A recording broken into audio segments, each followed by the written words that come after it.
मान सिंह ये देखकर हैरान रह जाता है। हे भगवान, ये कैसे मुमकिन है? हुजूर, मुझे एक और प्रयास करने दें। इस बार मैं अवश्य पिंजरे को तोड़ दूंगा। मान सिंह जी, मुझे भय है कि यह आपका इकलौता मौका था। अब आपके बाद पिंजरा खोलने का प्रयास करने बलजीत जी आएंगे। बलजीत अपनी जगह से खड़ा होकर पिंजरे के सामने जाता है और प्रजा की तरह मुंह करके खड़ा होता है। बादशाह अकबर, मैं इस पिंजरे को खोलने के लिए अपना सबसे खास जादूगर दरबार में पेश करना चाहूंगा। यह जादूगर हिंदुस्तान का सबसे माना हुआ जादूगर है। इजाजत है। जादूगर को दरबार में पेश किया जाए। जादूगर दरबार में आता है। हुजूर, पेश है जादूगर मडोना। जादूगर मडोना का शहंशाह हिंदुस्तान को प्रणाम। प्रणाम जादूगर जी। क्या आपको लगता है कि आप इस शेर को पिंजरे से बाहर निकाल सकते हैं? ऐसा कोई काम नहीं हुजूर जो ये जादूगर ना कर सके। अब आप बैठे और मेरे जादू का जलवा देखें। जादूगर पिंजरे के करीब जाता है। मेरा अब बक्सा मंगवाया जाए। जादूगर का बक्सा दरबार में लाया जाता है। हुजूर, इस काम को करने के लिए मैं चाहूंगा कि आपका एक सिपाही मेरा साथ दे। मैं अपने जादू से इस सिपाही और शेर की जगह बदल दूंगा।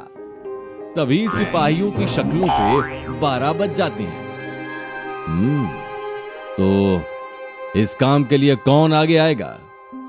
मैं जाना चाहूंगा हुजूर। क्या?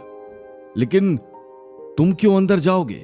भरोसा रखिए हुजूर, मैं जानता हूं कि मैं क्या कर रहा हूं। बीरबल अपनी जगह से खड़ा हो जाता है और बक्से के अंदर चला जाता है।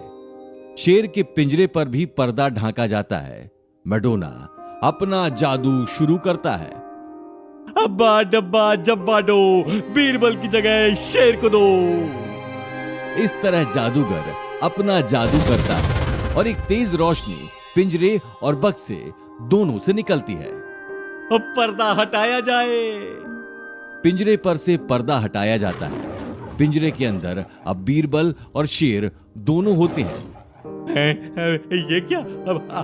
हुजूर, लगता है कुछ गलती हो गई है। आप मुझे एक मौका और दें। जादूगर जी, मैं मानता हूं कि जरूर कोई ना कोई गलती हुई है, लेकिन मुझे अफसोस है कि आपको सिर्फ एक ही मौका मिलेगा और वो मौका आप गंवा चुके हैं। क्षमा कीजिए हुजूर, क्षमा कीजिए।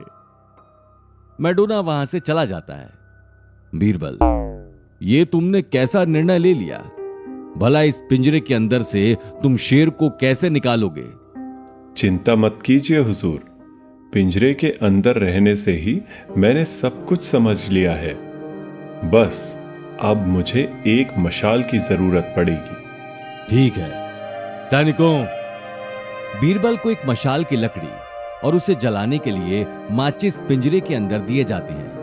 बीरबल माचिस से मशाल जलाता है और पुतले के चारों ओर धीरे धीरे घूमता है। ये तुम क्या कर रहे हो भला बीरबल? बस देखते जाइए हुजूर। देखते ही देखते शेर पिघलने लगता है और कुछ ही देर में पूरा शेर पिघलकर पिंजरे से बाहर निकल जाता है। शेर के निकलते ही सैनिक पिंजरा खोल देते हैं और बीरबल भी बाहर निकलकर आ जाता है। लीजिए हुजूर, शेर पिंजरे के बाहर आ गया। वाह वाह वाह वाह भाई बीरबल, वाह! ये तुमने भला कैसे किया? हुजूर, उस जादूगर को मैंने पहले जादू करते देखा है। वो जादूगर एक इंसान को दूसरी जगह भेजने का उस्ताद है, लेकिन उसने कभी इतनी बड़ी चीज पे अपना जादू नहीं आजमाया था। तब मुझे लगा कि शायद वो मुझे ही उस पिंजरे में शेर के साथ भेज देगा, और वैसा ही हुआ। मैं पिंजरे में गया और मुझे शेर को करीब से देखने का मौका मिल गया। तभी मुझे एहसास हुआ कि शेर का पुतला तो मोम का बना था। यही देखते हुए मैंने उसे पिघला दिया। भाई, कमाल कर दिया बीरबल जी आपने। आज आपने साबित कर दिया कि आपकी बुद्धिमानी के चर्चे एकदम सच हैं। आज शाह तुर्क आपकी बुद्धिमानी का सलाम करता है।